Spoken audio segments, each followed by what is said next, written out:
લોકસભા ચૂંટણીને લઈને કમલમ ખાતે પ્રદેશ ભાજપની બેઠક મળી। બેઠકમાં ભાજપ પ્રદેશ અધ્યક્ષ સી.આર. પાટીલ અને સીએમ ભૂપેન્દ્ર પટેલ હાજર રહેશે। લોકસભા ચૂંટણીના કાર્યક્રમોની રૂપરેખા અંગે ચર્ચા થવાની છે। ધારાસભ્યો, સાંસદો, લોકસભા સીટના ઇન્ચાર્જ, પ્રભારી અને ક્લસ્ટર ઇન્ચાર્જને પણ હાજર રહેવા માટે આદેશ અપાયા છે। વિગતો સાથે સંવાદદાતા ગૌતમ જોડાઈ ગયા છે।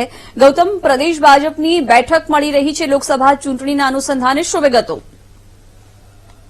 ચૂંટણી જે છે તે યોજાવાની છે। ગઈકાલે 26 જે વિધાન લોકસભાની જે બેઠકો જે છે બેઠકોને અંતર્ગતના મધ્યસ્થ ચૂંટણી કાર્યાલયની શરૂઆત કરી છે અને આજે એક મહત્વપૂર્ણ બેઠક ભારતીય જનતા પાર્ટીના કમલમ કાર્યાલય ખાતે મળવા જઈ રહી છે। આ બેઠકની અંદર તમામ જિલ્લા પંચાયતના પ્રમુખો, તાલુકા પંચાયતના પ્રમુખો, પ્રભારીઓ, ધારાસભ્ય અને સંસદ સભ્યોની હાજરીમાં આ બેઠક જે છે તે યોજાવાની છે, જેમાં મુખ્યમંત્રી ભૂપેન્દ્ર પટેલ અને ભારતીય જનતા પાર્ટીના પ્રદેશ અધ્યક્ષ સી.આર. પાટીલની અધ્યક્ષતાને આ બેઠક જે છે તે મળવાની છે। બેઠકની અંદર આગામી દિવસોની અંદર જે લોકસભાની ચૂંટણી આવી રહી છે, ચૂંટણીના રોડમેપ નક્કી થાય તે પ્રકારના એંધાણ વર્તાઈ રહ્યા છે।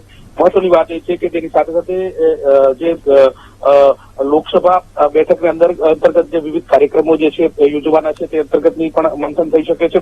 સાથે સાથે જે કહી શકાય કે આગામી દિવસોમાં જે વિવિધ કાર્યક્રમો ભારતીય જનતા પાર્ટી યોજી લોકો વચ્ચે જવાના છે, ત્યારે કેન્દ્ર સરકારના જે 10 વર્ષના સરવૈયાને લઈને પણ તેઓ ગ્રાઉન્ડમાં જશે। આ પ્રકારની રૂપરેખા સાથે વિવિધ કાર્યક્રમો અંતર્ગતની ચર્ચા થશે અને કાર્યક્રમો ક્લસ્ટર વાઇઝ જાહેરાત થાય તે પ્રકારની પણ એંધાણ વર્તાઈ રહ્યા છે। આભાર જાણકારી આપવા બદલ।